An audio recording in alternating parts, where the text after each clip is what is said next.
Alors, comme on vient d'avancer, une matrice, c'est un tableau de tableaux. Ça veut dire un tableau de 10 dimensions. Ça veut dire quoi concrètement? C'est comme l'exemple qu'on vient de voir. C'est T00, T01, T02. Commence toujours par 0. Ça, c'est la ligne numéro 0. Okay, mais je change les colonnes. 0, 1, 2. Mais la valeur de la ligne est constante. 0, 0, 0. Pourquoi? Parce que je suis sur la même ligne. C'est la première ligne. Okay, la même chose. Deuxième ligne. Je fixe le i. Ça, c'est 1, 1, 1. Mais je change les j. 0, 1, 2. Ça, c'est la deuxième ligne. Et ça, c'est l'ensemble des éléments de cette ligne-là. Alors, la même chose, 2, 2, 2, 0, 1, 2. OK. Alors, ça, c'est grosso modo le tableau, la matrice. La matrice, c'est un tableau de tableaux. Donc, maintenant, on va voir deux fonctionnalités basiques. La première fonctionnalité, c'est comment récupérer, comment demander à l'utilisateur de saisir un tableau. Deuxième fonctionnalité, c'est afficher un tableau. Et en fin de compte, on va voir un petit truc qui permet de permuter deux valeurs. Alors, donc, je vais déclarer un tableau. Donc, int t, je vais déclarer un tableau de 3, 3 ou bien 3, 3, 2 par exemple.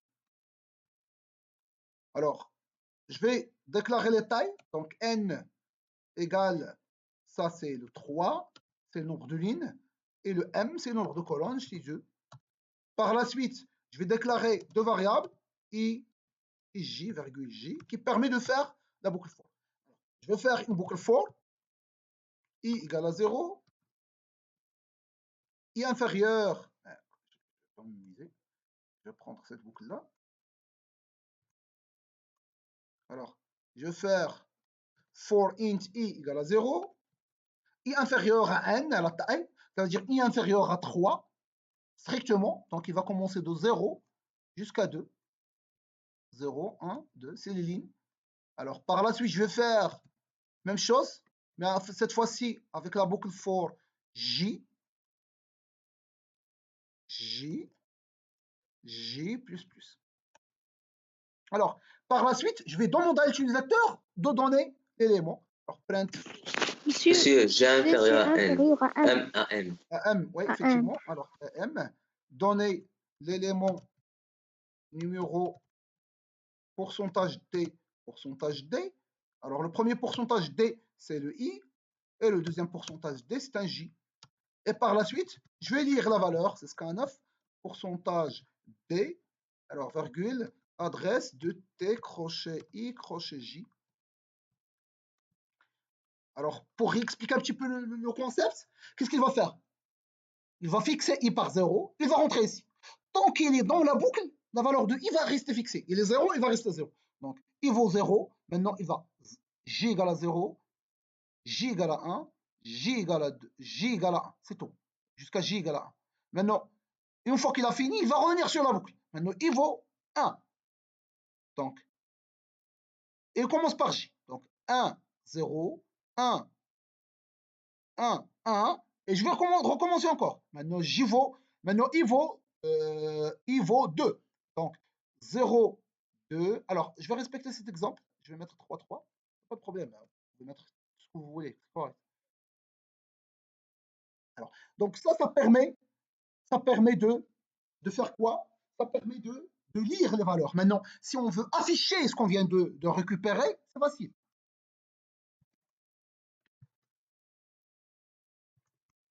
Alors, for i, c'est toujours la même chose. Je fais double boucle. Alors, je vais faire un printf.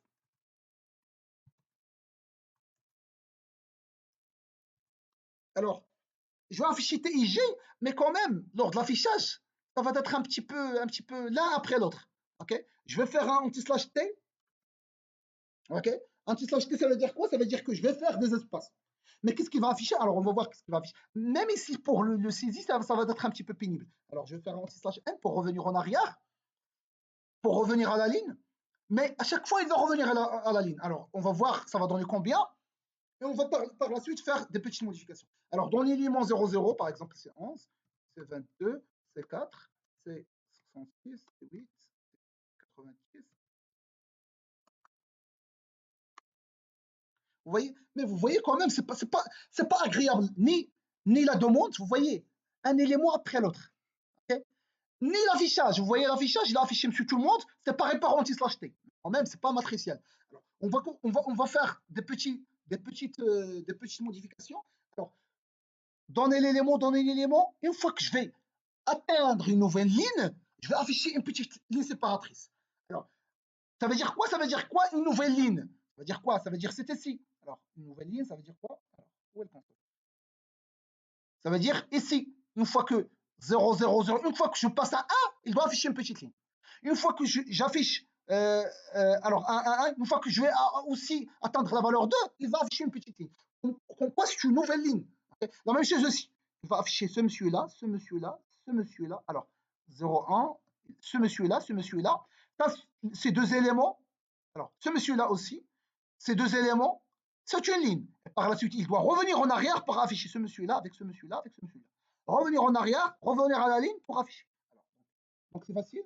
Il suffit de détecter à quel moment il revient à la ligne. C'est à ce moment-là ou bien à ce moment-là. Ça, c'est le début de la ligne et ça, c'est la fin de la ligne. Alors, je vais ici afficher un printf. Et je vais faire des étoiles. En fin de compte, je vais faire un anti/n pour revenir en arrière, pour revenir à la ligne.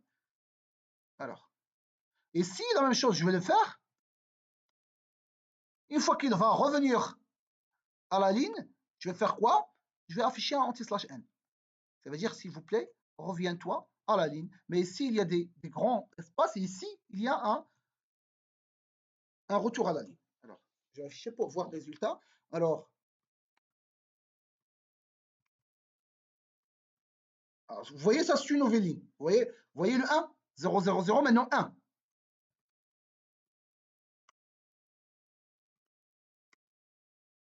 Vous voyez même l'affichage, il est plus agréable. Vous voyez ça, colonne, colonne, colonne. Une fois qu'il revient à la ligne, je l'intercepte pour afficher une nouvelle ligne, pour afficher le printf anti/n. Vous voyez ici, anti/t, anti/t. Mais dès qu'il va revenir à une autre valeur de n, je l'intercepte et j'affiche via anti/n. Alors, le dernier astuce qu'on va voir ensemble, c'est la permutation de deux valeurs. Alors, vous allez me dire, c'est quoi ça? Alors, c'est facile. Dans un premier abord, ça apparaît banal. Quand même, il y a des petites difficultés. Alors, je vais commenter tout ça. Alors, imaginons qu'on a deux variables, int a égale à 3, virgule b égale à 5. Ce sont deux variables que je vais permuter. Alors, je vais afficher dans un premier temps, voilà le contenu de a et voilà le contenu de p avant la permutation. Alors, dans un premier temps, il me paraît que c'est comme ça. Non. Alors, je vais afficher avant la permutation, voilà la valeur, et je vais faire la permutation. Alors, dans un premier temps, il me paraît que c'est bête. Il suffit de faire a égale à b et b égale à a. Mais ce n'est pas correct. Alors, si on affiche après la permutation, ça ne va pas donner ce qu'on désire. Donc, dès que j'exécute, ça va donner, vous voyez, 3, 5, mais maintenant par la suite 5, 5. Pourquoi il a donné 5, 5? Pourquoi 5, 3? Parce que vraiment, c'est ça ce que vous avez demandé. Alors, la valeur de A à cette étape, il vaut. Alors, à cette étape, la valeur de A vaut combien? Alors, la valeur de A, il a été, on a injecté la valeur, il a été écrasé par la valeur de P. Maintenant, la valeur de A vaut 5, puisqu'on vient de faire l'affectation, et la valeur de B reste toujours 5, bien évidemment. Maintenant, vous voyez, on vient d'écraser la valeur de A. Donc, c'est pour cela même, si je permute, il n'y a rien à permuter. On a tout écrasé. Ça veut dire que même ici, la valeur de A, c'est 5 et B, c'est 5. Donc, même après une permutation, c'est pour cela que je trouve ici 5, 5. Alors maintenant, pour vraiment permuter, si on veut permuter deux vers, il faut introduire un troisième vers qui sert à la permutation. Alors, comment je vais faire? Alors, je vais introduire une troisième variable. Je vais faire la permutation. Comment je vais faire la permutation? Alors, je vais écraser, je vais stocker ce qui est dans C, dans A. Donc, à ce moment-là, la valeur de A vaut, la valeur de A elle reste intacte, c'est 3. La valeur de B, elle est intacte, c'est C. Mais la valeur de C maintenant, elle vaut 3. Donc, on prépare à écraser la valeur de A. Pourquoi? Parce qu'on vient de stocker la valeur de A dans C. Maintenant, si j'écrase la valeur de A, il n'y a pas de problème. Pourquoi? Parce que j'avais sauvegardé ce qui est dans A dans C. Contrairement à ce qu'on vient de voir, une fois qu'on va écraser la valeur de A a été perdue. Maintenant, je vais faire A égale à B. Ça veut dire que je vais écraser la valeur de A par la valeur de B, il n'y a pas de problème, parce qu'on a déjà stocké ce qui existe dans A via la valeur C. Donc le A, ça vaut combien maintenant? Il vaut la valeur de B. Pourquoi? Parce qu'on vient d'écraser ce qui existe dans B dans A. Donc le A vaut 5. Le B vaut combien? Vaut 5, il reste intact, mais le C vaut 3. Vous voyez, la valeur de A, il est toujours sauvegardé dans la variable C. Maintenant, on va récupérer ce qui existe dans A via la valeur C. Comment on va faire? Je vais faire B égale C. Donc, je viens d'injecter ce qui existe dans C, ça veut dire l'ancien A, dans B. Comme ça, la valeur de P, c'est l'ancien A, et la valeur de A, c'est l'ancien P. Donc ici, la valeur de A vaut combien? La valeur de A n'était pas modifiée. La valeur de B, c'est C. Alors C, ça a été 3, donc je vais avoir ici 3. Et le C, ça va finir avec la valeur 3. Donc vraiment, c'est correct. Maintenant, je peux avoir la permutation. Maintenant. À ce moment-là, vraiment, je peux dire que j'ai vraiment permuté les deux valeurs. Vous voyez, 3, 5, maintenant c'est ça 3, 5, 3. Alors, un truc facile, alors on commence par C et par la suite. A, je commence par A, ici je vais finir par A. C'est B, je vais finir par B. Donc A, B, B, et en fin de compte, je vais finir avec C, et ça permet vraiment la permutation.